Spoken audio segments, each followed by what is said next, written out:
রুহামা এইবার রাসূলুল্লাহকে বললেন, ইয়া রাসূলুল্লাহ, ইয়া হাবিবাল্লাহ, আমি সেই মহিলা, যে মহিলা যুদ্ধের সময় কাফির মুশরিকদেরকে মনোরঞ্জন করতাম, কাফির মুশরিকদেরকে আমি কবিতা শোনাতাম এবং তাদের গায়ের লোমগুলি আরো শক্ত করে দিতাম, তাদেরকে আমি আরো শক্তিশালী করার জন্য কবিতা শোনাতাম।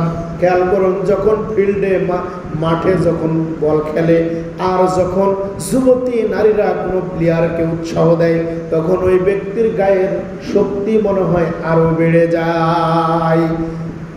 রুহামা বলে, ইয়া রাসূলুল্লাহ, আমি সেই মহিলা যেই মহিলা মুসলমানদের বিরুদ্ধে কাফির মুশরিকদেরকে উৎসাহ জাগাতাম যুদ্ধ করার জন্য, মুসলমানদেরকে হত্যা করার জন্য। আজকে আমি ভুল বুঝতে পেরেছি, আমি আপনার কাছে এসেছি, দয়া করে আমাকে কালেমা পড়ে মুসলমান বানায় নেন। আমি আমার ভুল বুঝেছি, আমাকে মুসলমান বানিয়ে নেন। আমি মুসলিম হতে চাই, আমি ইসলাম ধর্ম গ্রহণ করতে চাই, আমাকে মুসলিম বানায় নিন।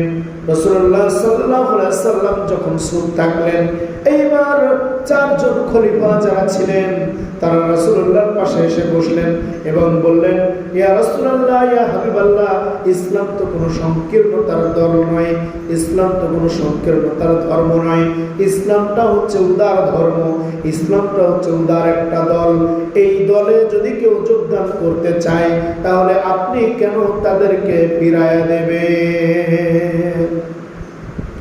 রাসূলুল্লাহ সাল্লাল্লাহু আলাইহি ওয়াসাল্লাম এই রুহামা সহ 10 জন মহিলাকে যখন কালেমা পড়ে মুসলমান বানালেন, বানানোর পরে এবার একটা শব্দ বললেন, ও রুহামা, আমার একটা দাবি, তোমরা কখনো আমার চোখের সামনে এসো না, কারণ তোমাদের আচার আচরণে আমি যত কষ্ট পেয়েছিলাম, ওই কষ্টগুলি যদি আমার মনের মধ্যে আরেকবার তৈরি হয়ে যায় তাহলে অবশ্যই আল্লাহ যদি কবুল করেন তাহলে তোমাদের ঈমান টিকবে না। রুহামা বলে, ইয়া রাসূলুল্লাহ, ইয়া হাবিবাল্লাহ, এইবার আমি আপনার কাছে আরেকটা দাবি করব। দাবিটা অত্যন্ত কঠিন, কিন্তু দাবিটা মানতে হবে। রুহামা যখন এই প্রশ্ন শুনে মানলেন তখন রাসূলুল্লাহ বললেন, বলো। বললেন, আমার স্বামীকে আপনি মৃত্যু পরোয়ানা জারি করে দিয়েছেন, এই মৃত্যু পরোয়ানা তুলে নিতে হবে, তবে ততক্ষণ পর্যন্ত আমি যদি তাকে আপনার সামনে হাজির করতে পারি, আপনার সামনে হাজির করব, হাজির করার পর সে যদি ইসলাম গ্রহণ না করে আমার সামনে তাকে হত্যা করে ফেলবেন, আমার কোনো দয়া দাবি থাকবে না, আমার কোনো আফসোস থাকবে না, আমার কোনো আকাঙ্ক্ষা থাকবে না। মারাত্মক কথা। নিজের স্বামীর জন্য এরকম সত্য কথা বলেন, দাঁড়িয়ে রইলেন। এই মহিলা কম সম মহিলা নয়। তিনি যখন এই দাবি করলেন, রাসূলুল্লাহ সাল্লাল্লাহু আলাইহি ওয়াসাল্লাম যখন চুপ থাকলেন, কারণ মৃত্যু পরোয়ানা জারি হওয়া মানে তার ব্যাপারে কত কঠিন এইটা ভাবা যায় নাকি। এইবার সাহাবা আজমাইন বললেন, ইয়া রাসূলুল্লাহ, আপনার সামনে যদি কেউ আসতে চায় একটা বার অনুমতি দেন, আর আকাশ বাতাসের জমিনকে ফেরেশতাকে বলে দেন এই খবর যেন আল্লাহ রাব্বুল আলামিন চারিদিকে ছড়িয়ে দেন। রাসূলুল্লাহ সাল্লাল্লাহু আলাইহি ওয়াসাল্লাম মৃত্যু পরোয়ানা তুলে নিলেন এবং বললেন, রহমা, শোনো, তোমাকে আমি সময় দিলাম, তাকে অবশ্যই তুমি আমার সামনে হাজির করবে। যদি সে ইসলাম গ্রহণ করে তাহলে তাকে মাফ করে দেওয়া হবে, আর যদি ইসলাম গ্রহণ না করে তাহলে এই মৃত্যু পরোয়ানা তার উপর বহাল থাকবে। রুহামা এবার একজন সহচর নিলেন। একজন সহচর নিয়ে যখন তিনি রওনা দিলেন, খোঁজাখুঁজি করতেছেন তার কোন দিকে যেতে পারে, তার ব্যক্তিগত সচিব থাকে কিনা। ব্যক্তিগত একজন লোক ছিল, তাকে জিজ্ঞাসা করা হলো যে ইকরামা কোন দিকে গেছে বলতে পারো কিনা। তখন সে বলে, ইকরামা হাজরা মাউতের দিকে চলে গিয়েছে, সমুদ্রের দিকে চলে গিয়েছে, ওরা খুঁজে পাওয়া যাবে না। এইবার এই এই যে এই লোকটাকে পাহারাদারকে সাথে নিয়ে মহিলা নিয়ে হাঁটা শুরু করলেন। কিন্তু একটা যুবতী মেয়েকে যদি একজন পাহারাদার রাতের অন্ধকারে পায় তাইলে কুপ্রস্তাব দিবে কিনা? এই লোকটাও কুপ্রস্তাব দিয়ে ফেললো, বললো রহমা তুমি তো মুসলমান হয়ে গেছো, তোমার স্বামীকে খুঁজে পাবে না, অতএব তুমি আমার সাথে চরিতার্থ করো। মহিলাকে চিন্তা করলো এই মুহূর্তে যদি আমি কঠোর হয়ে যাই তাহলে তো আমার সাথে থাকবে না, আর যদি আমি কৌশলে তাকে হাসিল করতে পারি তাহলে আমার কাজ উদ্ধার হয়ে যাবে। সে বলল তুমি আমার দিকে হাত বাড়ায়ো না, যেহেতু আমার স্বামীর সাথে কঠোরভাবে আমার সম্পর্ক ছেদ হয়ে গেছে, কারণ সে হলো মুশরিক, আমি হলাম মুসলিম, দুইজনের সম্পর্ক থাকতে পারে না।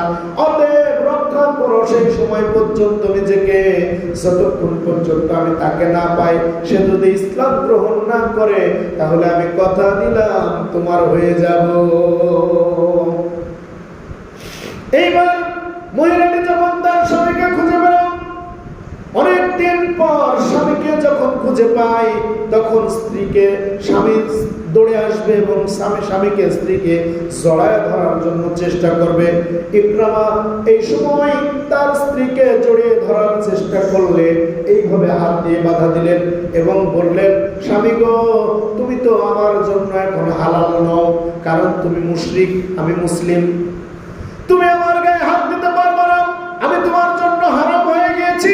তবে একটা শর্ত রয়েছে, তুমি যদি রাসূলুল্লাহ সাল্লাল্লাহু আলাইহি সাল্লামের সামনে যাও এবং তিনি যদি তোমাকে মাফ করেন তাহলে অবশ্যই অবশ্যই আমি তোমার স্ত্রী হিসাবে থাকবো, বলো এইবার তুমি যাবে কিনা?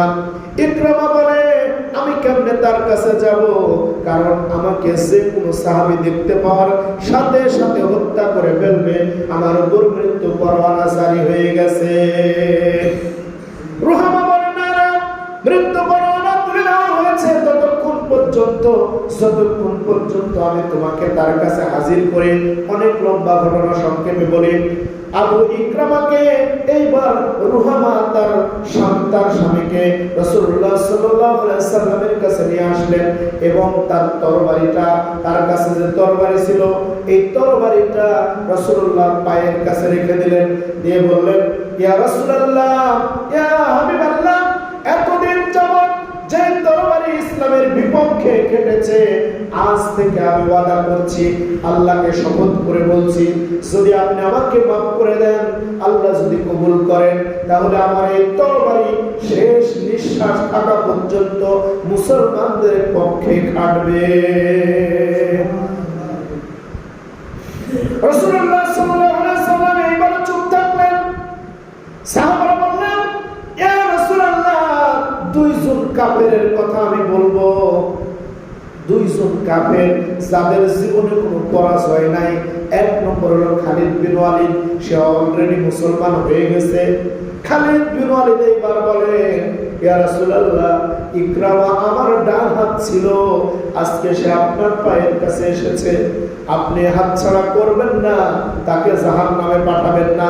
আমি দাবি করে বলছি ইকরামা এবং আমি যে যুদ্ধে থাকবো, আল্লাহর কসম করে বলছি আরবের মধ্যে এমন কোনো পালোয়ান জন্ম নেয়নি ওই যুদ্ধে আমাদেরকে ওভারটেক করে জয়ী হতে পারে।